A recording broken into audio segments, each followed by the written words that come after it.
got a castle in the middle, there's tunnels. What do you want to do? And that magical, what do you want to do? That's a turning point in my mind. What do you want to do? I love this place! Well, since their creation, thousands of role-playing games have been made. There is, of course, the granddaddy that we all know. There's the obscure ones we wish more people would have played. There's the ones that tried to challenge established norms, games based on beloved properties, narrative titles that stretch the limits of what an RPG really is. Then there are the legendary games we love to hate, and others that are like a warm blanket on a cold winter's night. Yet in the now 50 years since RPGs have existed in their modern form, I believe that there are really only 4 of what I would call transformational RPGs. These are games that left a lasting impact on not only their fans, but were popular enough to change the industry and take it in a new direction. Keep in mind, this is most assuredly not a best of list.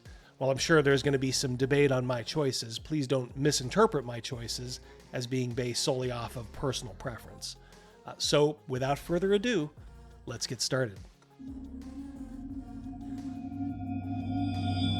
Early D&D. We're going to cheat a little by including white box, brown box, basic, expert, and first edition advanced D&D, and we're going to put it under the umbrella of early D&D. This was sort of a gimme, right? Obviously, nothing is going to transform things like the Big Bang of RPGs, the game created by Gary Gygax and Dave Arneson, who are, of course, now being actively shunned and very much downplayed by the current owners of D&D. And what a shame that is. They were the real visionaries. They helped transform games played with metal soldiers into ones where communication and imagination take center stage. No longer were you required to move pieces around like, pawns on a chessboard. One person takes the role of God, who's an impartial judge, adjudicating the world that the players see and help make in some way by their actions. And people really underestimate the spark of imagination required to take that step. I highly encourage you to watch the exceptional movie Secrets of Blackmoor, The True History of Dungeons & Dragons, which shows exactly how fantasy RPGs were birthed. First with Dave Wesley's legendary Bronstein games, which led to Dave Arneson's Blackmoor, and ultimately the collaboration with Gary Gygax to bring modern D&D into the world. I'll put a link in the description of this video where you can watch on Vimeo preferably, or you can purchase the DVD. If you consider yourself a fan of RPGs, this movie is mandatory viewing. Look, we all know how big D&D became, but in the early 80s, it sent a shockwave through popular culture.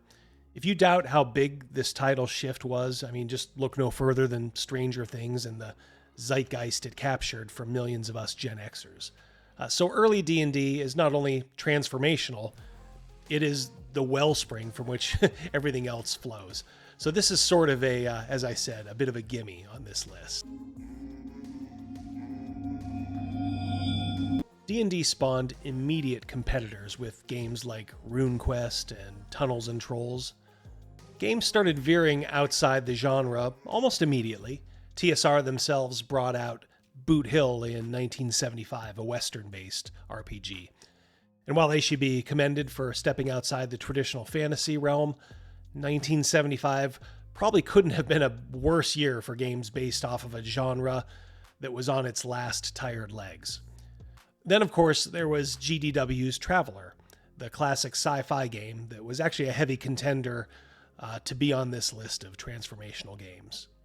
But in the end, while Traveler did take role-playing games up to the stars, I think there's a better nominee of a game that took the game table out of the realms of Lieber and Howard and Tolkien and into other very interesting places.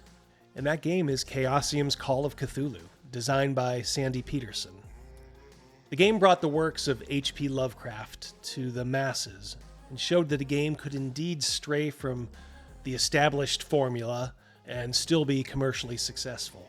The concept of a modern game where combat is downplayed and investigatory skills are highlighted, did indeed transform the landscape. Unlike Boot Hill, this game came along at the perfect time, 1981. A flood of horror movies were starting to come out and would just drench the cultural landscape for the next decade or so. And not only that, you could easily adapt this game to more traditional monster stories outside of the Cthulhu mythos. It used a very intuitive percentile-based system, and the rules, on the whole, were a bit easier to learn than other games of the time. The game produced tons of great pre-made adventures and campaigns, including one that's routinely nominated as the best adventure ever of any game or system, Horror on the Orient Express. And if you want proof of how transformational this game was and still is, just look at the fact that it's very much alive and well. Though I'm not sure it's in the best of hands right now, but still, it spawned many imitators and licensed offshoots. People love this game, and for good reason. Sometimes you want to turn your brain off, sit at a game table, and beat up some imaginary orcs. Other times you want to use your brain and wrestle with both earthly and cosmic horrors. But one thing is for sure, Call of Cthulhu was nothing like D&D, and remains, to this day, one of the most popular choices for non-fantasy RPGs. While D&D has always been the most popular RPG, and probably will be for the foreseeable future, that doesn't mean that it hasn't gone through lulls in its lifespan. One of those lulls was in 2nd edition D&D, an edition that I actually liked and played the hell out of. Many of the kids who were 10 or 11 when D&D burst onto the scene were in their 20s during 2nd edition. They went through an understandable rebellion during this time. D&D was for kids, and this was the 90s now. They needed something with a little bit of an edge. And then along came Vampire: The Masquerade by Mark Reinhagen.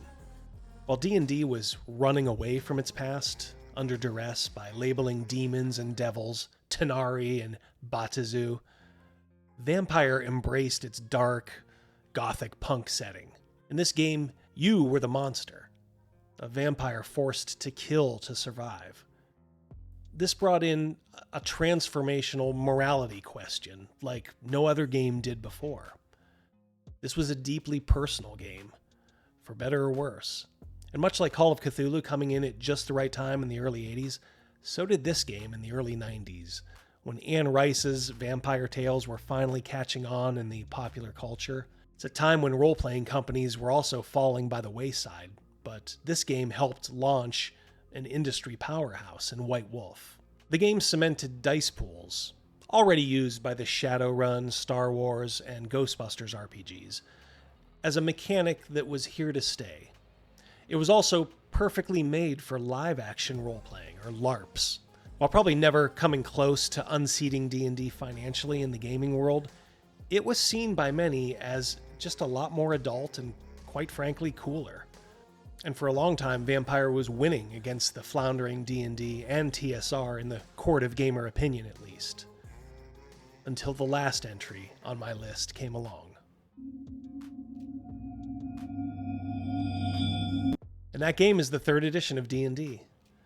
That's right, not 5th edition or even 4th. By the way, as a quick aside, have you ever noticed that the editions of D&D run pretty much like the old Star Trek movies in terms of how they're received? For the old Trek films, it was always the even-numbered ones that seemed to do well with both fans and critics. For D&D, it's actually the odd-numbered editions that seem to be highly regarded. D&D 3rd edition was a complete rebuild of the game. And the reason I include it as opposed to its successors is that the DNA of 3rd edition still runs strong in its successors. 3rd edition and its 3.5 tweak streamlined the old D&D rules, made them a little bit more accessible to a lot more people. The concept of always wanting to roll high against a target number is now an industry norm. It also, and this might be good or bad depending on how you view these types of games, nudged the Game Master player balance firmly on the side of the player by giving them a ton of options never seen in prior editions, like feats. Players had new devious ways to overcome the DM's obstacles. Unlike other editions, 3E came with an industry-changing open game license that allowed third-party companies to make material for it. This produced a flood of adventures, settings, and source books that Wizards of the Coast could never have done on their own. It helped the game's reach, and it launched many successful RPG companies in the process. One of those companies ended up keeping 3rd edition alive long past its expiration date. Gary Gygax himself, I believe, said many times that while he may have appreciated 3rd edition and its legion of fans, he never really considered it D&D. To him, it was like a completely different RPG, D&D in name only. And it's hard to argue that objectively now, but like the dinosaurs that live on in some small way through the birds we see today, 3rd edition lives on in the hugely popular 5th edition, and most likely its successor, which comes out later this year. Well, I hope you enjoyed this video. If you did, remember to hit that like button, always appreciated. Do you agree with me in boiling the list of transformational RPGs down to just 4? Would you put more than that on your list? Why don't you let me know where you think I got it right and where you think I may have rolled a 1 and got it wrong. Remember also to join us every Wednesday for The Lair, where me and a few friends discuss RPGs, events of the day, and a bit more live. It's always a good time, and we would love to see you there. All right, I hope you guys have a great rest of your day, and until we talk again, goodbye.